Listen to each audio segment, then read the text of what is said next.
नमस्कार दोस्तों। अगर आपने इन्वेस्टमेंट की दुनिया में कदम रखा है तो कुछ ऐसे टर्म हैं जिनके बारे में आपको अच्छी इन्फॉर्मेशन होनी ही चाहिए।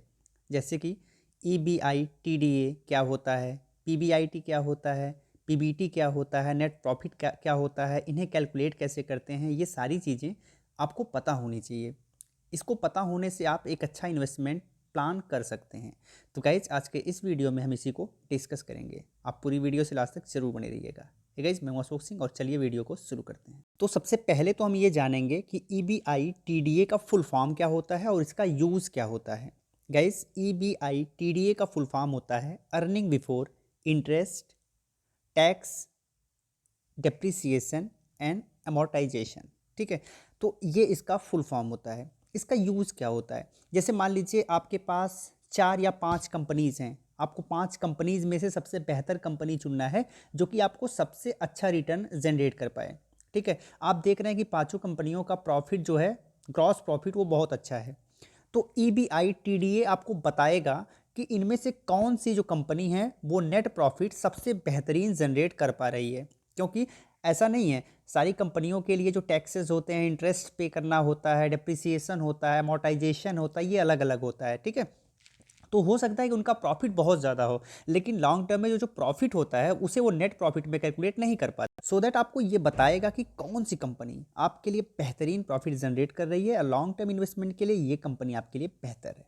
अब जनरली कोई भी कंपनी होती है ना, तो वो कुछ प्रोडक्ट बनाती है या फिर सर्विसेज प्रोवाइड करती है। तो जो प्रोडक्ट बनाती है और सर्विसेज प्रोवाइड करती है उससे उसको अर्निंग होती है, लेकिन इस पूरे प्रोसेस में उसे काफ़ी खर्च भी करने पड़ते हैं। जैसे कि वो प्रोडक्ट बनाती है तो प्रोडक्ट के लिए रॉ मटेरियल का व्यवस्था उसे करना पड़ता है। ठीक है, इसके अलावा उसे सेलिंग करने में, उसे एडवर्टाइज़ करने में बहुत सारे खर्चे जाते हैं। जो लोग काम करते हैं उनको पेमेंट करना पड़ता है, तो इस हिसाब से बहुत सारे एक्सपेंसेस भी होते हैं। तो फाइनली उसने क्या अर्न किया और क्या एक्सपेंस किया, इन दोनों को जब आपस में आप घटाएंगे तो आपको जो आंकड़ा मिलेगा वो उसका प्रॉफिट होता है। तो सबसे पहले हम जान लेते हैं कि ईबीआई टीडीए निकालने के लिए क्या प्रोसेस होता है।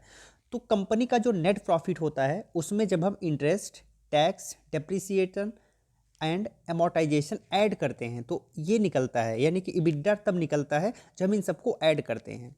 चलिए हम देख लेते हैं कैसे इसे कैलकुलेट कर सकते हैं। तो सपोज़ करिए कि कोई कंपनी है, कोई कंपनी आप मान लीजिए, एक्स मान लीजिए, वाई मान लीजिए, कोई भी मान लीजिए। उसका नेट प्रॉफिट है 100 रुपये का।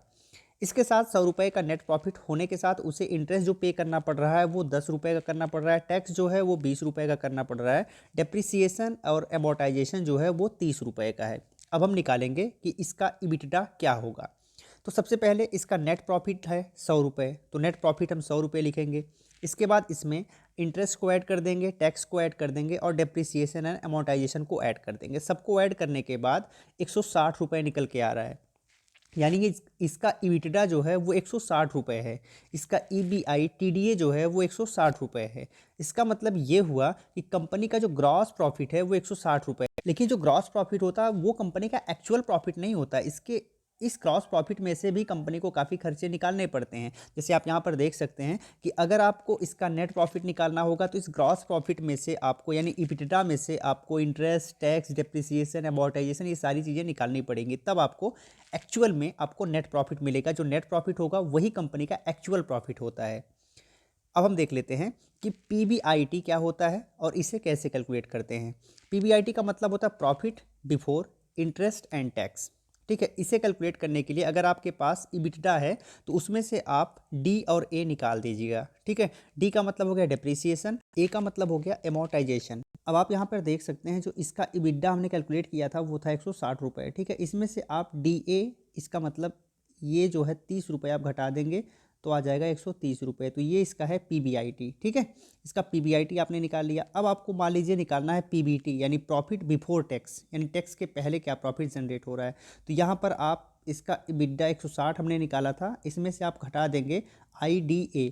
आई का मतलब हो गया इंटरेस्ट, तो इंटरेस्ट 10 रुपये का दे रहा है और डी ए जो है वो 30 रुपये है। तो यहाँ पर 10 और 30 को आप ऐड कर दीजिए, तो फाइनली जो आपका 160 में से 40 निकल जाएगा तो 120 रुपये आ रहा है। ठीक है, तो इस तरीके से आप इसे कैलकुलेट करने के बाद एक रियल आंकड़ा निकाल सकते हैं और एक सही इन्वेस्टमेंट कर सकते हैं। गाइस सेशन कैसा लगा कमेंट में लिख के ज़रूर बताइएगा। अच्छा लगा हो तो आप इसे ज़्यादा से ज़्यादा शेयर करिए। अगर आप डीमेट अकाउंट ओपन करना चाहते हैं तो इसी वीडियो के डिस्क्रिप्शन को चेक करिएगा, वहाँ पर आपको लिंक मिल जाएगा, वहाँ से आप डीमेट अकाउंट ओपन कर सकते हैं। जय हिंद।